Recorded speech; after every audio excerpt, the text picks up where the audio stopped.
दोस्तों नमस्कार। आज हम फिर आपके समक्ष उपस्थित हैं एक खास तरह का केस लेकर के, केस हिस्ट्री के साथ। ये अनकॉन्शसनेस विथ थंडर स्टॉर्म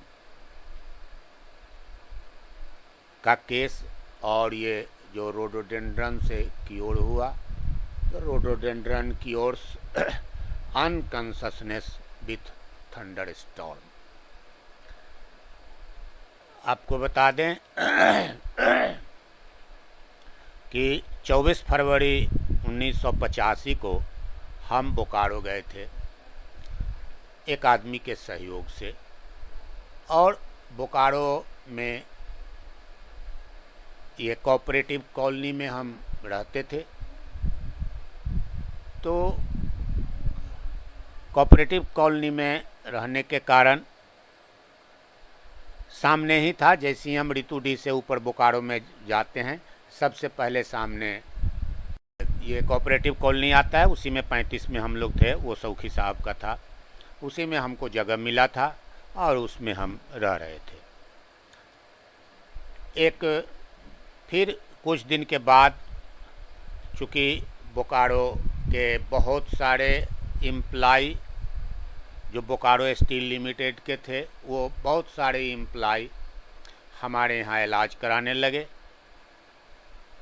और इसलिए ये बोकारो स्टील लिमिटेड एक जगह दी, और वह है चास। बोकारो से चास जाने के रास्ते में दाहिने में ऊषा पेट्रोल पंप, बाएं में ऊषा पेट्रोल पंप पड़ता है। उससे और थोड़ा सा बाएं उत्तर में एक गैरेज था, उसी में हमें जगह मिला, और उसी रोड के दाहिने में हवाई अड्डा है। तो वहीं पर हम रहते थे, और वहाँ 16 बेड था, हमारा इलाज करते थे। उसी दरमियान एक पेशेंट आई, वो तो कोऑपरेटिव कॉलोनी में ही आ गई थी पेशेंट। ये सेंट्रल कोकिंग कोल लिमिटेड के बहुत बड़े ये पदाधिकारी थे, उन्हीं की लड़की थी, 17 ईयर्स ओल्ड। तो वह यदा कदा बेहोश हो जाती थी। तो ये अनकॉन्शसनेस का केस था। समझ में कुछ भी नहीं आया। बाद में हुआ कि इसको आप यहीं रख लीजिए तब तक, तो वहीं पर भर्ती कर लिया गया था।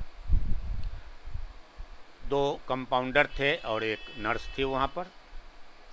तो unconsciousness is a state of complete और near complete loss of awareness and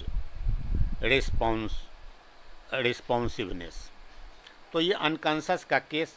अब इसके जांच पड़ताल बहुत सारे उसमें किए गए, हमको उसका कोई ऐसा कॉज मिल नहीं रहा था कि जिसमें जैसे उसके कि no problem about psychiatric, neurological या फिर कार्डियोलॉजिकल, ये पल्मोनोलॉजी, ट्रॉमा, ड्रग एडिक्शन या ड्रग रिएक्शन, इस तरह का कोई, या अल्कोहलिज्म, ऐसा कुछ केस मिल नहीं रहा था हमको, कोई भी कागज। और ना तो कभी किसी तरह का इंजरी हुआ था, शॉक हुआ था, ना कभी ब्रेन हाइपोक्सिया, ये कुछ भी केस नहीं मिल रहा था। ये मान लीजिए कि वो अननोन कॉज रहा होगा, पता नहीं हमको क्या कॉज था इसका। ऐसे जानते में जहाँ तक हम इन्वेस्टिगेशन कर सके उसमें ऐसा कोई आया नहीं। हमने आपको बताया क्या क्या तरह से हमने इन्वेस्टिगेशन किया, किसी तरह का नहीं आया। मगर वो यदा कदा बेहोश हो जाती थी, वो वहाँ रहने लगी। अचानक वो मार्च 24 फरवरी को तो हम गए ही थे, मार्च 14-15 के आसपास वो केस आई होगी वहाँ।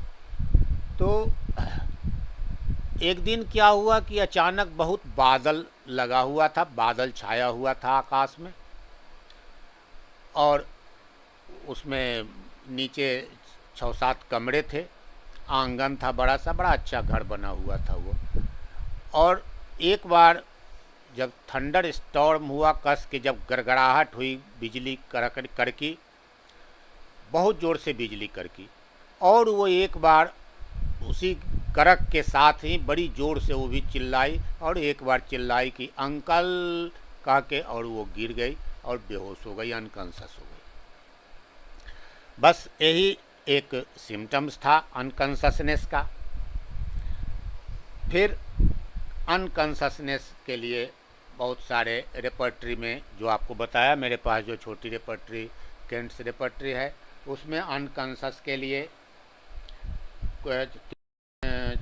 चार रूब्रिक्स आए हैं।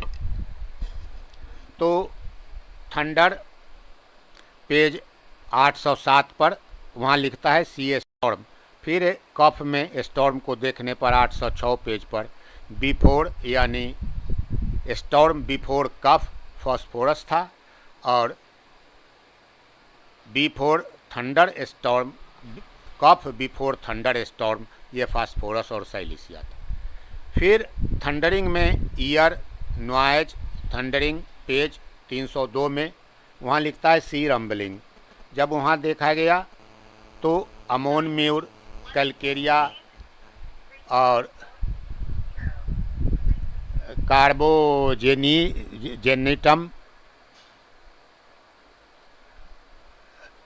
कार्बोनिकम ऑक्सीजेनिटम ये आया। फिर petroleum, platina, chelidonium, graphites, lachesis, petroleum, oleum animal, platina, rhododendron और साइलिसिया, ये सभी उसमें थे। मॉर्निंग उसी में, थंडरिंग मॉर्निंग ईयर में ये प्लेटिना, और फिर नाइट अमोन म्यूर, और सीटिंग में अमोन म्यूर था। फिर थंडर स्टॉर्म माइंड के में पेज 88 पर thunder storm, before thunder storm लिखा, उसमें ब्राउनिया, हाइपेरिकम, रोडेंड्रन, ड्यूरिंग लिखा, bryonia, causticum, lachesis, natrum carb, natrum mur, nitric acid, petroleum, phosphorus, rhododendron, sepia, silicea. फिर स्लीपलेसनेस, ये स्लीप चैप्टर में आया, स्लीपीनेस पेज 1251 पर thunder storm, sleepiness, thunder storm यानी silicea. फिर स्लीप में ही स्लीपलेसनेस पेज 1254 पर thunder before thunder storm sleeplessness, इसमें आया एगेरिकस और साइलिसिया। जनरलिटी में फिर थंडर स्टॉर्म में आता है ये सी स्टॉर्म लिखता है। फिर पेज 407 पर देखने पर storm, approach of a storm page ये 1405 पर agaricus, aurum, bryonia, causticum, cedron, gelsemium, hypericum, kali bichrom, lachesis, lycopodium, medorrhinum, millefolium, natrum carb, natrum mur, natrum phos, nitric acid, petroleum, phosphorus, psorinum, puls, ranunculus bulbus, rhododendron, rhus tox, sepia, silicea, sulphur, syphilinum, thuja और tuberculinum आया। फिर during storm में लिखा agaricus, aurum, bryonia, carbo veg, causticum, gelsemium, lachesis, medorrhinum, natrum carb, natrum mur, natrum phos, nitric acid, petroleum, phosphorinum, rhododendron, sepia, silicea, syphilinum, thuja. Generality में फिर rumbling में internally page 1409 पर thunder storm यानी internally trembling by thunder storm यानी agaricus, फिर morphinum, natrum phos और phosphorus, ये सारे आए। लेकिन हमको यह सब कुछ अच्छा जचा नहीं, और ऐसी स्थिति में वो उसी समय 200 रोडोडेंड्रन, ये लगभग 10-10 मिनट पर 2-3 खुराक उसके मुंह में डाला गया, एक एक ड्रॉप, और वह 15-20 मिनट के बाद आँखों खोलने लगी। 1 घंटे के बाद कंप्लीट होश में आ गई। नेक्स्ट डे हम उसे 10,000 रोडोडेंड्रन एक खुराक सुबह में खिला दिया।